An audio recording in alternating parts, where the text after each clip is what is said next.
You want me to fight the chicken? It's a fight to the death, kid!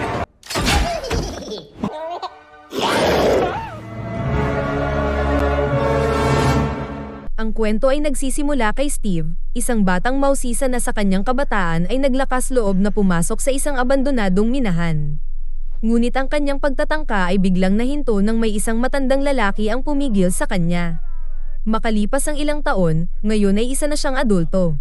Namumuhay si Steve ng isang payak at walang siglang buhay bilang taga-benta ng mga doorknob, isang trabahong hindi niya talaga gusto. Madalas siyang magnilay-nilay tungkol sa kanyang buhay. Iniisip kung kailan at saan siya naligaw sa kanyang mga pangarap.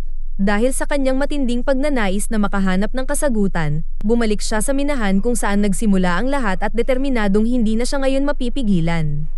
Sa kanyang pagdating, muli niyang nakita ang parehong matanda ngunit ngayon ay pinili niyang huwag pansinin ito at nagpatuloy pumasok sa kailaliman ng minahan. Doon, sa gitna ng mga anino, nadiskubre niya ang misteryosong artifacts na tinatawag na Earth Crystal at Orb of Dominance na kapag pinagsama ay bumubuo ng portal na nagdadala sa kanya sa isang pambihirang daigdig na tinatawag na Overworld. The Overworld! Isang universo kung saan walang hanggan ang paglikha at imahinasyon ang siyang namamayani. Natagpuan ni Steve ang kasiyahan sa paggugol ng kanyang mga araw sa walang patid na paglikha, ngunit sa gabi ay nakakaramdam siya ng pag-iisa. Nagbago ito nang may lumitaw na isang lobo at nang alukin niya ito ng buto, nabuo ang isang ugnayan sa pagitan nila. Pinangalanan niyang Dennis ang hayop, at mula noon ay naging matatag ang kanilang pagsasamahan. Magkasama silang nagsimula ng mga paglalakbay at paglikha na kalaunan ay nagbunga ng katuparan ng mundong pinangarap ni Steve. Lahat ay tila payapa hanggang sa matuklasan ni Steve ang ancient ruins na naglalaman ng isang misteryosong bahagi ng kahon. Sa pagbuo niya ng mga ito, hindi sinasadyang na aktibo niya ang isa pang portal na nagdala sa kanya sa Netherworld, isang madilim na mundo na pinaghaharian ng kasakiman sa ginto. Ang mundong ito ay pinamumunuan ni Malgosia, isang ganid na nilalang na nagnanais sirain ang Overworld upang masamsam ang yaman nito. Lingid sa kaalaman ni Steve, na ipagkaloob niya kay Malgosia ang artifacts na kanyang natagpuan. Nang maunawaan niya ang matinding pagkakamali, sinubukan niyang tumakas ngunit siya ay nabihag. Sa pagkakaunawa niya sa bigat ng sitwasyon, nagplano siya upang hadlangan ng masamang balak ni Malgosia. Gamit ang talino at tapang, nagawa niyang makuha muli ang artifacts na mahalaga upang maisara ang portal. Dahil sa kakulangan ng opsyon, ipinagkatiwala niya ang artifacts kay Dennis, na buong tapang na tumakas at itinago ito sa tahanan ni Steve. All the way back to my house. But we had a world to save. Naisara ang portal, at habang nananatiling nakatago ang Orb of Dominance at Earth Crystal, mananatiling ligtas ang Overworld. Sa ibang bahagi ng bayan ay may isang lalaking nagngangalang Garrett Garrison na nagmamaneho patungo sa isang gaming venue. Isa siyang propesyonal na manlalaro, isang tao na minsan nang nagtagumpay sa lahat. Ngunit biglang nagbago ang takbo ng kanyang mundo nang may courier na naghatid ng nakakabahalang balita. Wala siyang oras para maproseso ang pagkabigla, at agad niyang nakatagpo ang kanyang kaibigang si Daryl, na nagsabi sa kanya tungkol sa isang posibleng investment opportunity na may kinalaman sa isang container. Binanggit ni Daryl ang posibilidad na makuha ang isang Atari Cosmos mula pa noong 1978. Sa pagkausyoso, labis na naengganyo si Garrett at determinado siyang makuha ito, kaya't nagbid siya ng hanggang $900 sa auction. Ngunit nang buksan na niya ang container, hindi may pinta ang pagkadismaya sa natuklasan niya kung saan wala siyang nakitang console sa loob kundi mga misteryosong bagay, walang iba kundi ang Orb of Dominance at Earth Crystal na inakala niyang walang halaga. Nadismaya, iniwan niya ang nadiskubreng gamit sa kanyang tirahan at nagpatuloy sa kanyang paglalakbay. Pero habang papalayo na siya sa lungsod, nasira naman ang makina ng kanyang kotse sa gitna ng kalsada. Sa hindi kalayuan, dumating sa isang bagong neighborhood ang magkapatid na sina Henry at Natalie. Naghahanap ng panibagong simula matapos ang pagkamatay ng kanilang ina. Sa pagdating nila, nakilala nila ang babaeng nagngangalang Dawn, nagpapatakbo ng alpaca business at magalang na nagpahayag ng pakikiramay. Nang masettle na nila ang mga pangangailangan sa bagong bahay, naghanda si Natalie ng baon para kay Henry na dadalhin niya sa paaralan, ngunit nag-alinlangan si Henry dahil baka pagtawanan siya ng mga kaklase. Makalipas ang ilang sandali, bumisita si Henry sa isang tindahan ng video games kung saan nakilala niya si Garrett na nag-abot sa kanya ng mga flyer at nag-aalok ng life coaching lessons sa halagang $50 kada oras. Bago siya umalis, humingi si Garrett ng isang hiwa ng kanyang pagkain. Sa paaralan, nakilala ni Henry ang principal na kasalukuyang dumadaan sa isang breakup. Pagkatapos, nakilala niya ang kanilang PE at art teacher, na nagbigay ng asignaturang iguhit ang isang saging at isang kahel. Ngunit hindi nagustuhan ng guro ang estilo ni Henry. Sa kabila ng pangungutya ng ilang kaklase ay hindi nagpatinag si Henry. Sa halip, ibinuhos niya ang kanyang pagkamalikhain sa isang ambisyosong proyekto. Isang backpack na dinisenyo upang makalipad. Sa kasamaang palad, hindi alam ni Henry na pinutol ng kaklase niyang bully ang wire kaya nagkaaberya ang eksperimento at bumagsak ang aparato sa pabrika kung saan nagtatrabaho si Natalie, na nagresulta sa isang malagim na insidente. Bilang resulta, ipinatawag si Henry sa opisina ng principal at naharap sa disiplina. Natatakot siyang malaman ng ate niya ang kanyang kapalpakan at dahil sa kakulangan ng opsyon, tinawagan niya si Garrett at inalok ito ng isang kasunduan kung saan hiniling niya kay Garrett na magpanggap bilang kanyang tiyuhin kapalit ng $6. Nang dumating si Garrett, agad na nabighani ang punong guro sa kanyang presensya at nagsimulang makipaglandian sa kanya. Sinamantala ni Garrett ang pagkakataon at pinakalma ito sabay sabing hangal ang lalaking nang iwan sa kanya. Samantala sa tindahan, muling sinusuri ni Henry ang kanyang mga kalkulasyon, balisa at natatakot na baka mapahamak ang trabaho ng kanyang kapatid dahil sa kanyang kapalpakan. Lalo siyang nawawalan ng tiwala sa sarili at nagsimulang maniwalang isa siyang kabiguan. Sa sandaling iyon, napatingin siya sa cubic artifacts at napaisip sa layunin nito. Sumama sa kanya si Garrett, at sabay nilang pinag-aralan ang bagay na iyon. Sa kabila ng mga babala na huwag pagsamahin ang mga bahagi nito ay nanaig pa rin ang kanilang kuryosidad. Nang mabuo nila ito, nakaramdam si Henry na parang ginagabayan sila ng cubic artifacts patungo sa isang hindi kilalang destinasyon. Sa bahay naman, lalong nababahala si Natalie sa pagkawala ng kanyang kapatid, at sa tulong ni Dawn, nagpa siya ang dalawa na hanapin si Henry. Samantala dinala si Henry at Garrett ng cubic artifacts sa minahan. Nahikayat ng kuryosidad, pumasok ang dalawa sa yungib at natuklasan nila ang isang portal. Bago pa sila makakilos, biglang sumulpot si Natalie at Dawn na agad na nahanap ang kanilang lokasyon sa tulong ng GPS. Pansamantalang nag-usap ang magkapatid hanggang sa biglang hinila si Henry ng cubic artifacts papasok sa portal at nadamay rin ng iba.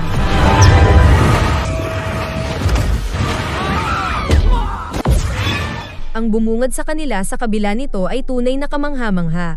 Lumapit si Garrett sa isang tupa upang imbestigahan, at sumunod sa kanya ang grupo. Ngunit hindi sila nag-iisa. Isang villager ang palihim na nagmamasid sa kanila at lumusot din sa portal papunta sa totoong mundo. Sa kabilang bahagi ng kubikong dimensyon, lalong naging marahas si Malgosia at inalipin ang mga baboy upang hukayin ang lupa sa paghahanap ng ginto. Isa sa mga ito ay may pambihirang imahinasyon at nagpahayag ng sarili sa pamamagitan ng mga guhit. Ngunit dahil sa kanyang pagsuway, malupit siyang pinarusahan at pinuksa ni Malgosia. Makalipas ang sandali, nadiskubre ng mangkukulam na bumalik na ang Orb of Dominance sa orihinal na mundo nito. Galit na galit, nilusob niya ang selda kung saan nakakulong si Steve at inutusan siyang kunin ang orb kung nais pa niyang manatiling buhay ang kanyang tapat na asong si Dennis. Samantala, nagtagumpay ang villager sa pagbalik sa Earth, at si Dennis naman ay muling nakabalik sa kubikong mundo. Si Garrett ay nananatiling abala sa paghahanap ng yaman at mga pagkain sa kakaibang mundong ito at sinubukang tanungin ang tupa para sa mga sagot. Ngunit pagsapit ng gabi, nagsimulang sumalakay ang panganib sa kanilang lahat. Habang ang mga nilalang ay sumusugod, si Garrett ang unang tumakbo palayo, ngunit sa kanyang pagtakas ay hindi sinasadyang nahulog siya sa isang hukay. Sa sandali ng kagipitan, napagtanto ni Henry ang sikreto ng mundong ito kaya ginamit niya ang kanyang pagkamalikhain upang bumuo ng isang kuta na nagsilbing panangga laban sa mga pag-atake. Samantala, si Garrett ay hirap na makahanap ng daan palabas habang iniiwasan ang kanyang mga kalaban. Nang sa wakas ay nakatakas siya, bigla siyang nagulat sa paglitaw ng isang creeper na agad sumabog sa kanyang tabi. Sa pagkataranta, tumakbo siya muli ngunit nasukol ng mga zombie. Sa gitna ng kaguluhan, nagawa pa rin ni Garrett na mabawi ang artifacts, ngunit ito ay hindi sinasadyang nabitawan at nabasag, na naging sanhi ng pagsasara ng portal. Sa kabila ng trahedya, nagtagumpay siyang muling makasama ang kanyang mga kasamahan upang humingi ng tulong. Habang akala nila ay ligtas na sila, biglang inatake muli ng mas maraming zombie ang kanilang gusali. Sa tamang oras, dumating si Steve at magaling na nailigtas ang grupo.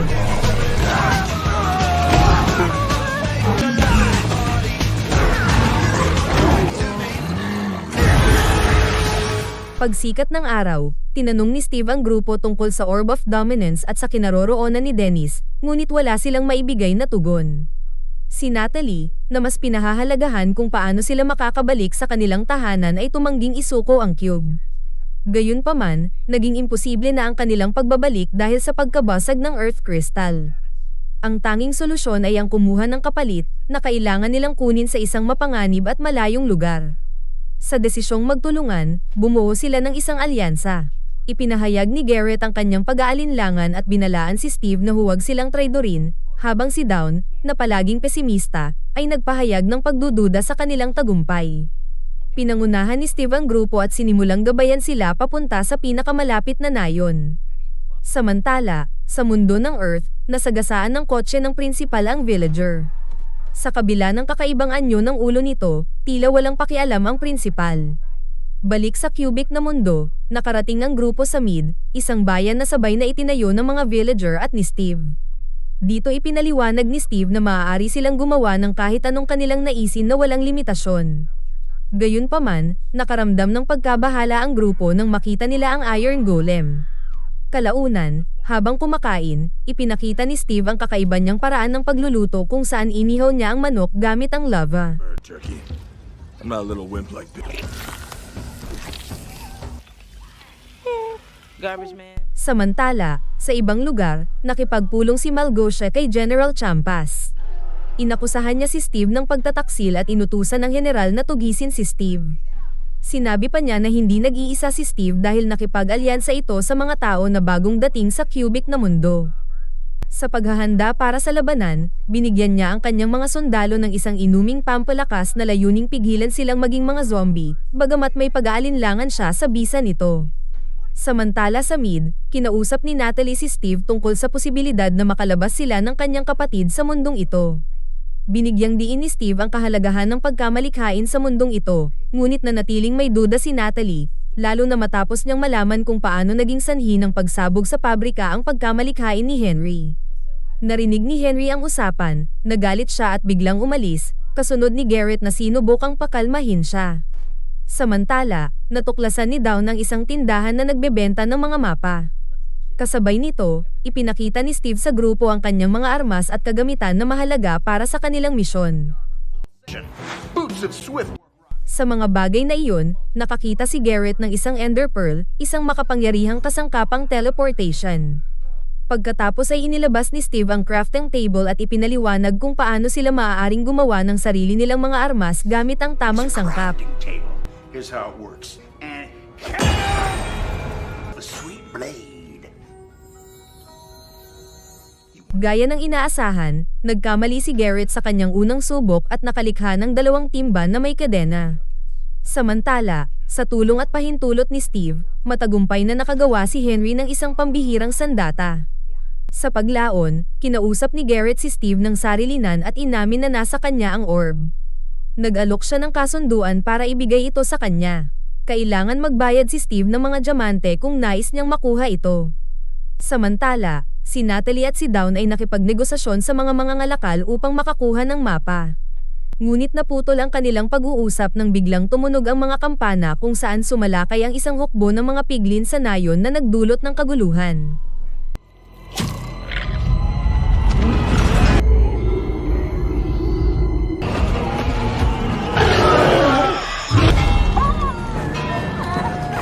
Sa gitna ng kaguluhan, nakatakas ang mga babae habang nakipaglaban ang mga lalaki.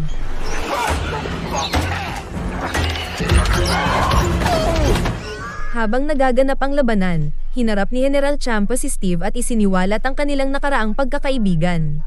Sa kabila ng revelasyong ito, tumindi pa ang labanan na walang bakas ng awa. Habang nahihirapan si Steve na talunin ng general, hindi sinasadyang nakialam si Garrett at napatumba si Steve.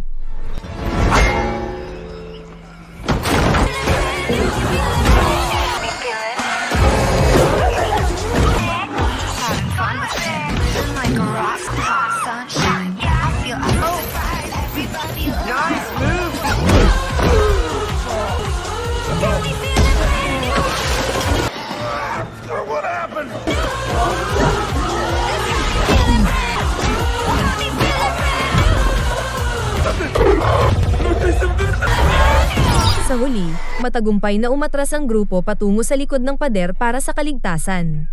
Mula sa malayo, pinanood ni Natalie ang kanilang sitwasyon, ngunit sa halip na sumama, nagpasya siyang bumalik upang kunin ang mapa. Habang tumatakas, binigyan ni Steve ang grupo ng mga impromptong pakpak.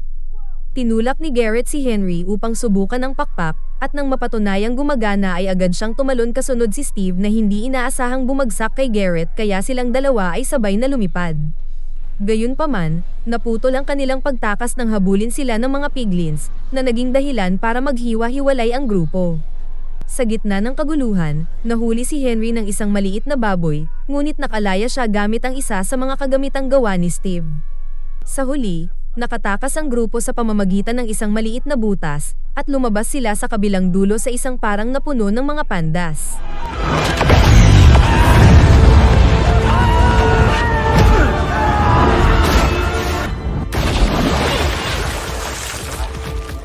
Samantala, sinubukan ni Natalie at Dawn na gumawa ng bangka upang sundan ang tagapagbenta ng mapa ngunit nabigo sila. Sa ibang dako, nag-e-enjoy ang prinsipal sa kanyang date, at nahumaling sa kanyang kasama na walang iba kundi ang villager kung saan pinagkwentuhan niya ito ng ilang detalye tungkol sa kanyang nakaraang pag-ibig. Ngayong ligtas na ang tatlo, tinanong ni Henry at Garrett si Steve tungkol sa kanilang mga kaaway, kaya't inamin niya na nagmula ang mga ito sa Dark World at ninanais makuha ang Orb of Dominance upang maghasik ng lagim at pamunuan ang Overworld. Samantala sa kuta ng mga kalaban, pinagalitan ni Malgosia si General Champa dahil sa kanyang pagkabigo, at sa galit, nagpasulpot siya ng isang dambuhalang piglin bago gawing pork chop ang general. Habang naglalakbay sa dilim sina Natalie at Dawn, inamin ni Natalie ang kanyang pagkakonsensya dahil sa hindi niya naprotektahan ang kanyang kapatid. Sa sandaling iyon, nakatagpo sila ng isang agresibong lobo ngunit nakuha ang tiwala nito sa pamamagitan ng pag-aalay ng buto. Sa kanilang pagtataka, napansin nilang may suot na kwelyo ang lobo na may pangalang Dennis. Nakilala nila na ito ang alagang tinutukoy ni Steve na matagal na niyang hinahanap, kaya hiniling nila sa lobo na gabayan sila patungo kay Steve. Samantala, nakarating ang mga lalaki sa minahan ng Redstone kung saan aksidenteng na-activate ni Garrett ang isang lumang bitag. Sa kanyang pagkalito, nadiskubre niya ang isang sekretong lever na nagbunyag ng nakatagang imbakan ni Steve ng mga diamante. Bago pa nila lubos na maunawaan ang nadiskubre, umalingaw-ngaw ang ungol ng isang dambuhalang piglin sa loob ng minahan. Tumakas ang mga lalaki sakay ng isang kariton habang hinahabol ng nilalang. Nang maubos ang bisa ng Redstone, napilitang itulak ni Garrett ang kariton. Sa huling hakbang ng pagtakas ay naisipan nilang gamitin ang mga creeper upang pasabugin ang paligid at matagumpay silang nakarating tungo sa kaligtasan. Matapos makatakas, hinarap ni Henry si Garrett tungkol sa kanyang pagiging makasarili at pagkahumaling sa mga diamante. Kaya inamin ni Garrett na siya'y wala ng pera, at si Steve lang ang tila nakauunawa sa kanya. Matapos ang mahabang paglalakbay, narating ng grupo ang tore kung saan naroroon ang Earth Crystal na kailangan nila. Ipinaliwanag ni Steve ang estruktura ng tore. May mga gwardya sa unang palapag, at mga Dark Wizards naman sa ikalawang palapag, at isang Enderman ang nagbabantay ng Earth Crystal sa ikatlong palapag, na kailangang iwasang titigan sa mata. Upang makalusot, gumawa ang grupo ng isang palabas bilang pansamantalang sagabal sa mga gwardya, habang si Henry ay palihim na lumusot sa gusali. Ngunit makalipas lang ang sandali ay nadiskubre ng ilang gwardya si Henry kaya nagbigay alerto ito sa ibang gwardya, dahilan para dalhin si Steve at Garrett sa isang labanan kung saan itinali si Steve habang si Garrett ay sumabak sa laban. They want me to fight the chicken? It's a fight to the death, kid! Watch out!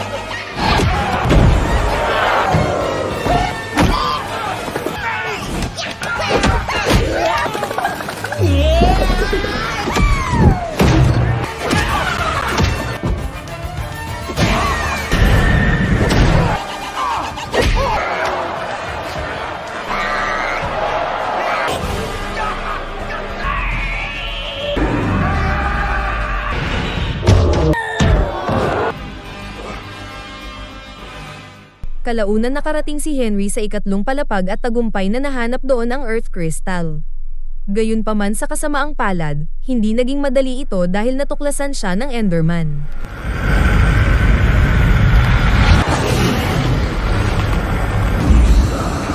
It's all your fault, Henry.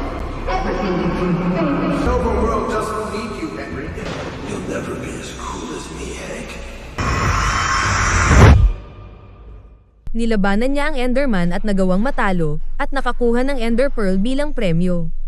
Pagkatapos sinira niya ang palapag upang madaling makarating sa kinaroroonan nila Steve at Garrett. Hindi na sila nagaksaya pa ng panahon at sabay na tumakas, ngunit panandalian lamang ang kanilang tagumpay. Habang tinatawid nila ang isang tulay, lumitaw ang mangkukulam at madaling inagaw ang orb. Bago sila makakilos, sumakay sina Steve at Henry sa balon ng kalaban upang makatakas, habang naiwan si Garrett upang harapin ang mga baboy na may dalang pampasabog. Habang lumipad na sina Steve at Henry ay nasaksihan nila ang pagsasakripisyo ni Garrett upang matiyak ang kanilang kaligtasan. Gayunpaman naging mapanganib ang kanilang pagtakas at ilang sandali lang ay bumagsak din ang balon dahilan upang sila ay mawalan ng malay. Nang magkamalay sila, muling nagkita sina Steve at Dennis, habang sina Henry at Natalie ay sa wakas ay nagkaayos na. Samantala, dahil hawak na ng mangkukulam ang orb, sinimulan na niya ang kanyang maitim na plano, pinakakawalan ng isang pananakop na nagtakip sa mundo ng kadiliman. Nagwala ang hukbo ng piglin sa buong lupain, nagdudulot ng pagkawasak. Determinado ang grupo na lumaban, kaya't bumuo sila ng estratehiya upang mabawi ang orb. Have to move fast. Let's get it. I've got a plan. Killer recipes. Need the boots of swiftness. We're gonna. Oh yeah. We're gonna need a ton of diamonds. Listen up, my piggies. Today, we take the overworld as ours. Attack their villages, burn their homes and their symmetrical farms. All they have created, we destroy!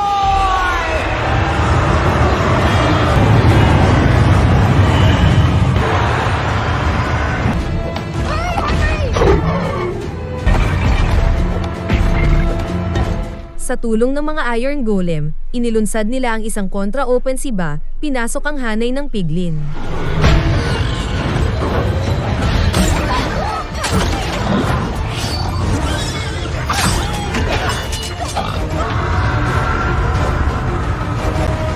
Habang lalong umiinit ang laban, tinawag ni Malgosia ang kanyang dambuhalang halimaw upang durugin ang mga kalaban.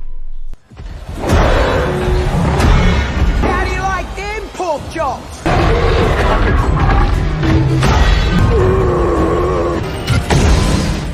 Ginamit ni Henry ang Ender Pearl upang makalapit sa orb, ngunit sa kasamaang palad, pinaputukan siya ng halimaw at nahulog siya sa kailaliman. Sa huling sandali, sinagip siya ni Garrett na buhay pa pala gamit ang isa sa mga balons. Umabot sa sukdulan ang labanan habang hinarap mismo ni Steve ang mangkukulam, at nakipaglaban naman ang mga lobo sa dambuhalang halimaw na unti-unting napahina. Nang gumuho na ang hukbo ng piglin, winasak ni Henry ang tore kung saan nakalagay ang orb. Tinangka ng higanteng piglin na kuhanin ang orb ngunit nabigo at napunta naman ito sa kamay ni Natalie.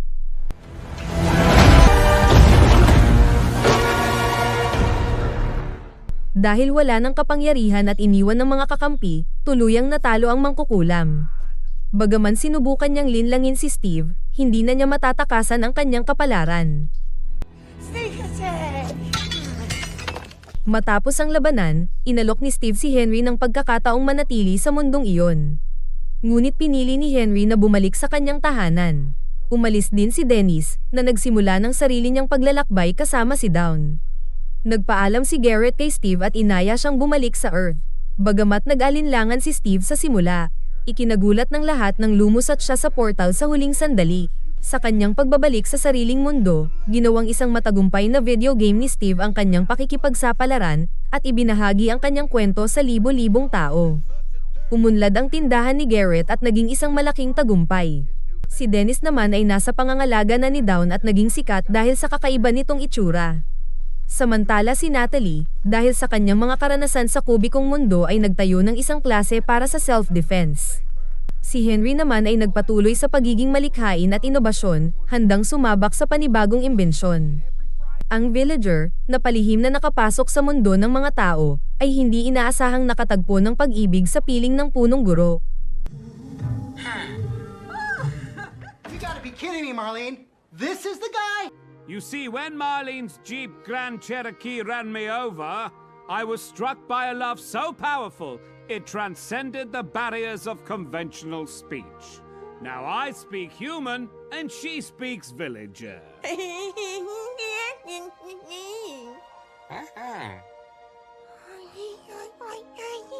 Would you marry me?